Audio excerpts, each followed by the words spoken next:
Well, number one is to go to a community college and then transfer to like a in-state college or just like a cheaper kind of 4-year college. For me, really, community college was the best decision I made before transferring because I paid less money for the same foolishness that I went through at when I transferred over to a 4-year college. So for me, it really didn't make much of a difference. Like, it was just like, take the classes. So that's one of the first, most important steps. Just start a community college. The next step is to have a budget. Now, to be honest, for the whole time I was in community college, I actually did not have a budget. It was just that community college was so cheap, I was able to kind of guesstimate how much I was gonna save, and I could just save that amount. And then when it came time to pay, I would just move that money, either out of savings or I already had it in checking, and I would just pay. But once I knew I was gonna transfer over to the other college that I went to, UNT Dallas, I realized there was no way.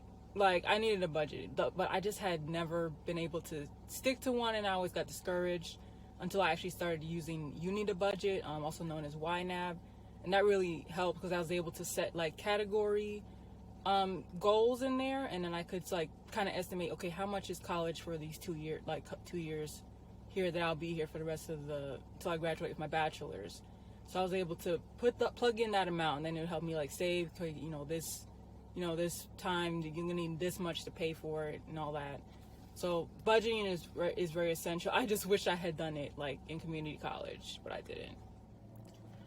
And another step that is very important, which I'll say is actually kind of the first step, would actually be to work during college, whether it's part-time, full-time. I mean, obviously you need a way to make money, unless you just got a lot of scholarships and you're just able to just pay for college with the scholarship money. Which actually scholarships is another important part. It just wasn't a big part in my college experience, except for when I went to UNT Dallas, I did get scholarships there, but it wasn't like, I would say, enough to like kind of say it did help, but I wouldn't say it was enough for how much I paid. Yeah, it wasn't enough. But if I had applied earlier to scholarships, that is something I do regret, then I would have spent less of my own money paying for college, and it would have been, more scholarships. The only thing is, a lot of scholarships that you actually get, it always usually requires an essay. Like those scholarships, like the no essay scholarships, you can apply to those, those easy ones, but in most cases you won't get it. I applied to so many of those ones, and you just have to take the time and do the essays. But if you do it enough times, I've heard so many stories of people getting millions of dollars in scholarships, but it's work, doing the scholarship thing. But that, if you are very diligent and dedicated, you could work, and then you could just, like, if you apply to tons of scholarships, you could just get scholarship money, and then you can just save all your money, which I wish I would have done that. And the last step is you'll have to ignore any negativity or just, people who might think, yeah, you should go to like a big college because, that's how you get the good jobs and all of that stuff. You have to let all of that go. Because at the end of the day, it's your decision that you want to be debt-free from college, trade school, whatever. So that was something that, I had to, definitely think about. People might want to, just think some sort of way, going community college and going to a state college instead of going to like a bigger college, But at the end of the day, one thing I've noticed and learned is that we're all working the same jobs. Like, at the end of the day, a lot of people who've gone to, jobs like, schools like SMU and those like bigger schools, we're like getting probably paid like the same amount. So, unless, depending on the major, it really doesn't really matter which college you go to. And one thing, when I was applying to jobs, like after I had finished college, I was ready to like move on in a different direction. So I was at my current job, I was working at a nonprofit, and then I moved over, and now I'm in the corporate world, like life insurance. And one thing I noticed going on these interviews is that they do not care where you go to college. They never once asked me, where did you go to college? Not one time. It was, okay, what have you done, in the workforce before? And I feel like if I hadn't worked like during college, like if I didn't have a job before then, it would have been challenging for me to say what I've done because I was just straight from college and I never had a job. I've been like, I mean, I studied, I talked to professors, I did projects, but did I actually have a job? No. So I think it can be challenging, especially if you're not working, and even at some part-time level during college, or you don't have any like leadership skills or anything to show. It can be very challenging to actually find a job. So I was glad I had that experience, because even with that experience, working previously, it was still hard. So I think what I would say is just you have to let go of what people think, because at the end of the day, you decided what you want to do. You want to be debt free.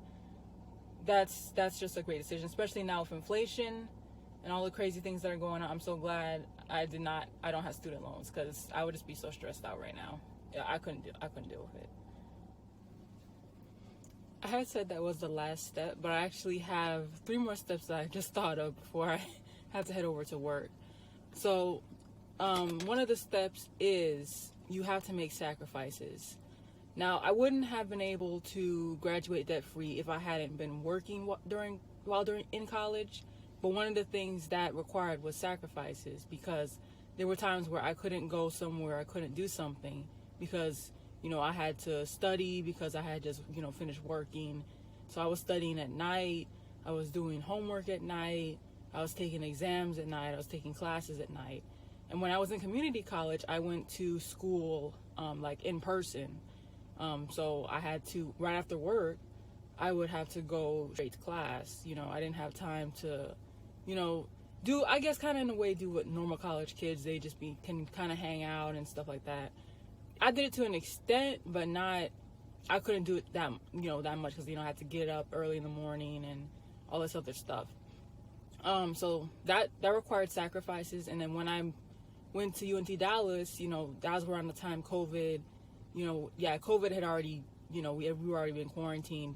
So all the classes were virtual classes, which did make it a lot easier since I didn't have to go to class. But I still did have to go because, it's just colleges. I still had to go because I had some issues with like one of the scholarships and all kinds. They just, I guess didn't process it or something. Now, I know a lot of people will not like this step, but one of the other most important steps is to actually live with your parents, or have a roommate, if you were to live in an apartment or a house. So there's no way I would have been able to graduate debt free if I was not living with my parents, because the price of rent, even in 2017 or 18, 19, it was still expensive. But now it's really bad. So yeah, there's no way, like, having to pay rent. If you don't have a relationship with your parents, or your parents aren't in your life to where you can stay with them, either if you have some other family member, friend, or you could like have an apartment and kind of split the rent, if it's like a 2-bedroom. Or another option is if you have a house, you could have different family members living in there. Or you could even, some people house hack to strangers, which, is kind of risky. You just want to be safe. But that is an option as well. So without that, it would have been very difficult, actually really impossible, to actually graduate debt free, because rent, is a lot of money. Yeah, food too. I mean, my parents have taken care of me, with food wise. Though now even though I still do live with my parents, I kind of have my own grocery budget and everything, just because I'm extra. But yeah, that's a lot of expenses you do not have to worry about. If you live with your parents or house hack or do different things, you can lower the cost. And the last step is to have some people in your corner that support you, on your journey to being graduating debt free. So my parents were my biggest supporters. Even if I did not, want to graduate debt free, really with them, I didn't have a choice. Like, you're not going into this debt right here. But, I was 100% on board. But it was so good to have people that supported me, along the way, and allowing me to live with them. And, just different things that they did to encourage me, during this whole 4 years, working, going to college. It was, it was rough.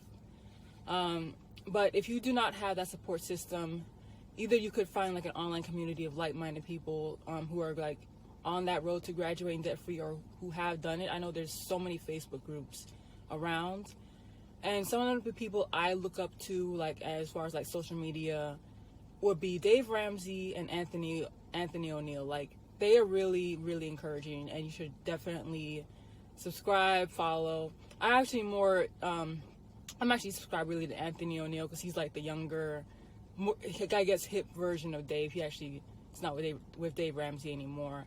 But I highly recommend you check his channel out. He actually wrote a book called Debt Free Degree, which I actually haven't read.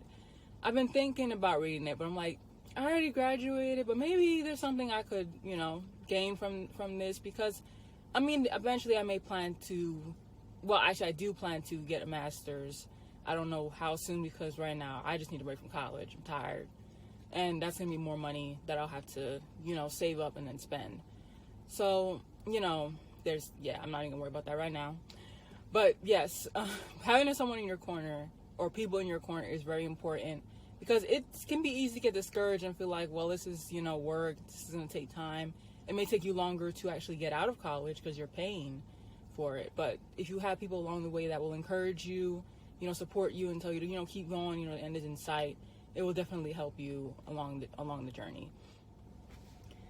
So that's all I have, and those are the steps that I took to graduate debt free. Have a great day.